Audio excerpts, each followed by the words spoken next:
दोस्तों नमस्ते, मैं हूँ प्रियंका। तो कैसे हैं आप सभी? फिर से स्वागत है आप सभी को मेरे यूट्यूब चैनल उत्तराखंडी पहाड़न में। दोस्तों काफ़ी टाइम बाद मुझे याद आ रही है अपने यूट्यूब की, और काफ़ी टाइम बाद मैं थोड़ा फ्री भी हुई हूँ।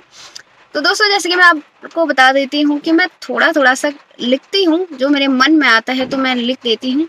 अब मुझे मतलब अपनी तरफ से तो मैं कोशिश करती हूँ कि अच्छा ही लिखा जाए मेरे से। बस आगे आप लोगों की पसंद की बात है, आप लोगों की मर्जी की आपको कैसा लगता है।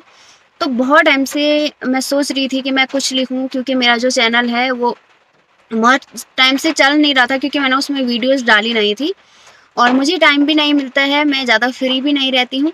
तो अभी काफ़ी टाइम बाद मैं अभी भी शॉप पे ही हूँ, लेकिन अभी थोड़ा सा बाहर बारिश हो रही है, ठंडा लग रहा है, तो मैं गाड़ी में बैठी हूँ। तो मैंने सोचा है कि मैं कुछ लिखूं।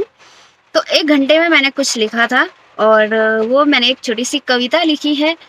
तो वो मैं आप लोगों को सुनाऊंगी, और आप लोग जरूर कमेंट में बताइए कि आपको कैसे लगा। तो जो मैंने कविता लिखी है वो लिखी है एक हारी हुई नारी के ऊपर, कि जब कोई औरत ना शादी के बाद अपने ससुराल जाती है और ससुराल वालों के लिए सब कुछ करती है, उनकी उनकी खुशी में खुश होती है, उनकी खुशियों को और दुगना चौगुना करना चाहती है। वो सब कुछ करते करते भी जब वो औरत थक जाती है, उसको उसके बाद भी सम्मान नहीं मिलता है, तो उसके दिल में वो जो बता नहीं पाती है, लेकिन उसका दिल क्या महसूस करता है वो सब मैंने इस कविता में लिखा है। अगर आप लोगों को पसंद आएगा तो प्लीज़ शेयर ज़रूर करना, और मुझे कमेंट में ये भी ज़रूर बताना कि आपको और भी कविताएं सुननी है, तो आप मुझे पक्का कमेंट में बताना। तो एक जो इसका जो टाइटल है वो है एक हारी हुई नारी। तो अभी शुरू से मैंने कविता जो बनाई है मैं सुनाती हूँ।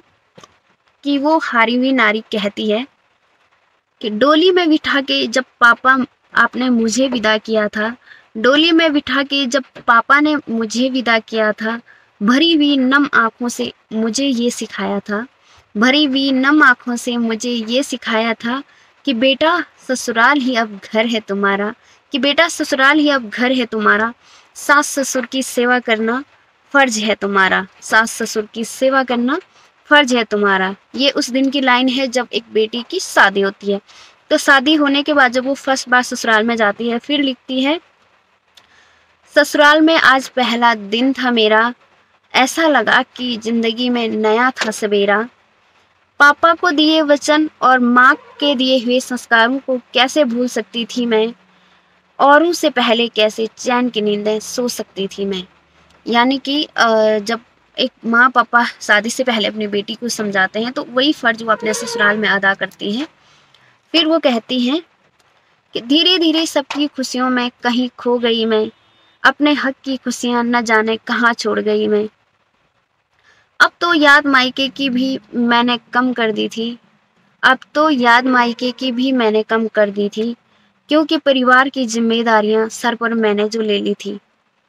जब परिवार की जिम्मेदारियां अपने सर आ जाती हैं, तो धीरे धीरे जो अपने बचपन की यादें हैं, जो मायके की यादें हैं, वो धीरे धीरे कम हो जाती हैं, क्योंकि इंसान उस चीज़ों की अब में ही खुश रहने लगता है। फिर वो कहती है, घर और जॉब दोनों को संभालना कितना मुश्किल था मेरे लिए, घर और जॉब दोनों को संभालना कितना मुश्किल था मेरे लिए, पर ये सब ज़रूरी था एक परिपूर्ण बहू बनने के लिए, क्योंकि ये सब ज़रूरी था एक परिपूर्ण बहू बनने के लिए।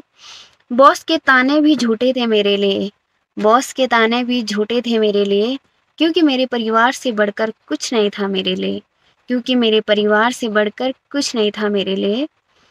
पता नहीं क्यों धीरे धीरे वक्त बदल सा गया, पता नहीं क्यों धीरे धीरे वक्त बदल सा गया, तारीफों के बदले मुझे धोखा मिलता गया, तारीफों के बदले मुझे धोखा मिलता गया। जिन्हें समझा था सब कुछ अपना वही पराया करते गए, जिन्हें समझा था सब कुछ अपना वही पराया करते गए, छोटी छोटी बातों पर मुझे ताना देते गए। अब तो चुपचाप सहने की हद पार हो गई है, अब तो चुपचाप सहने की हद पार हो गई है। पापा मुझे फिर से याद तुम्हारी आ गई है, पापा फिर से मुझे याद तुम्हारी आ गई है। आके रिहा कर दो मुझे इस पिंजरे से, आके रिहा कर दो मुझे इस पिंजरे से, मुझे फिर से जीना है अपने हक के लिए। जब औरत थक जाती है तो उसके दिल में क्या आता है, वो लास्ट में कहती है अपने पापा से। तो उसे धीरे धीरे जब बहुत सारे दुख मिलते हैं, तो अपने घर वालों की याद आ ही जाती है, किसी को भी आ जाती है, कोई भी औरत हो या मतलब कोई भी हो, मेल फीमेल कोई भी हो, जब उसे दुख मिलता है तब अपनों की याद ज़्यादा आती है। तो ये मेरी पूरी कविता थी। तो दोस्तों कैसी लगी आपको मेरी कविता? अगर आपको पसंद आई है तो प्लीज़ मुझे कमेंट्स करके ज़रूर बताना, और भी आप आगे सुनना चाहते हैं तो भी मुझे कमेंट्स करके ज़रूर बताना। चलिए मिलते हैं दोस्तों अगली अच्छी कविता के साथ, तब तक के लिए बाय बाय।